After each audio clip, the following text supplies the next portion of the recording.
You know, it's almost, when we're looking at the two candidates, Truss and Sunak, the word Thatcher never seems to be that far away. I've seen so many comparisons, whether it's what Liz Truss is wearing today, Sure. this bow, this hat, all the rest of it. Do you think people should be trying to emulate Margaret Thatcher? In some ways, I think it's inevitable. This is the first generation of leadership candidates who grew up as children in the Thatcher era. You know, people used to say that policemen are getting younger. I think there's what alcoholics call a moment of clarity when you realise you're older than the Chancellor of the Exchequer, which is what happened to me. I'm a year older than Rishi, or same year, but a bit older than Rishi Sunak. Margaret Thatcher, our most successful Prime Minister, certainly since the post-war, not a universally held view, but one very much held by the members of the Conservative Party, which is the current electorate faced by these candidates. So if that's the race that you're facing, seeking to align yourself with her legacy is unambiguously the smart thing to do. I'll just make one point, I think, about why it might be good for the country, too. A couple of the front pages today, one of the candidates, Liz Truss, talking about how confident and optimistic she is about this country's future.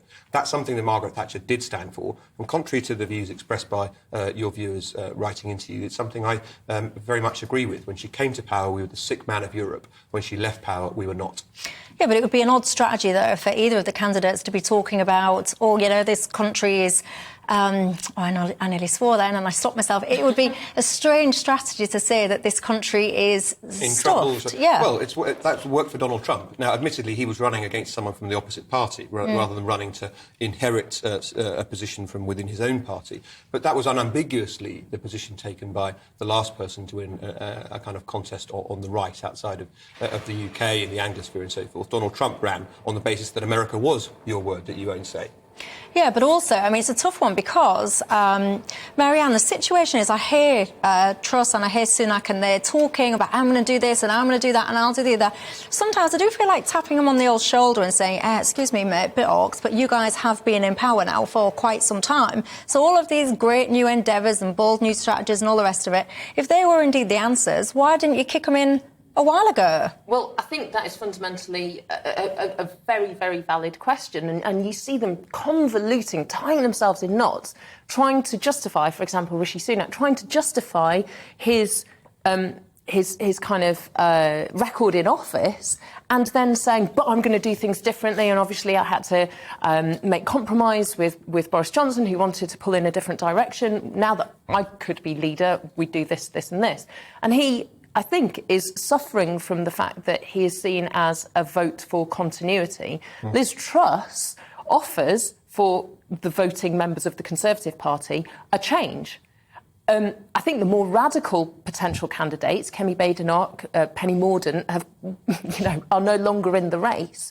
So I think it's a difficult one because the Conservative Party have been in majority power since 2010. They've had a long time to sort things out. You know, they can't kind of hold up the little piece of paper that Labour left saying, sorry, the money's all run out. They have no excuse. Power since 2010, majority power since 2015. And some Tories would say the coalition kind of doesn't count because you're in coalition power definitely counts, because the Liberal Democrats were the little brother. I was just quibbling over OK, fine. Sorry, thank you for correcting me. No, not at all. It's very mansplaining, I'm sure I'll be told. But I'll tell you what, and probably deserve it as well. One thing I do think about what you've just said, though, I know that the shtick with these things is one person of the left, one person of the right. I think what you said about Sunak is basically right. The argument about the economy has put him in a real bind. If he says, everything's terrible, I'm going to do things radically, people will say, but you were the Chancellor when all this stuff happened. And if he says, basically, carry on, everything's fine, steady as she goes, most people will say, well, probably it's not all fine. So he's in a very difficult spot. But I thought that he had a coherent position about sound money and restoring things, and you know that Boris Johnson was just a bit spendthrift. But actually, I'm going to get us back onto an even keel, and I believe in sound money. But then he U-turned on tax cuts. So actually, that was where I thought he was going to lose anyway, I think. But that's where I think he was going to make some success, and he's abandoned that too. Weirdly, I think the thing that actually makes him most like Margaret Thatcher is, to some extent, the outcome of the regard for the common person on the street. You know, your average man on the street who's going, I cannot pay a £4,000 energy bill in January.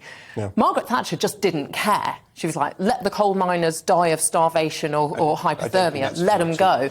It's more important to crush them and then rebuild from there. She was trying to crush the unions, not the individual people. Well, the thing is, there was there's an inevitable and foreseeable consequence to crushing the unions and allowing people to starve on picket lines, which is that millions of people, or closing the coal mines, millions of people lose their jobs. You'd rather people were mining coal?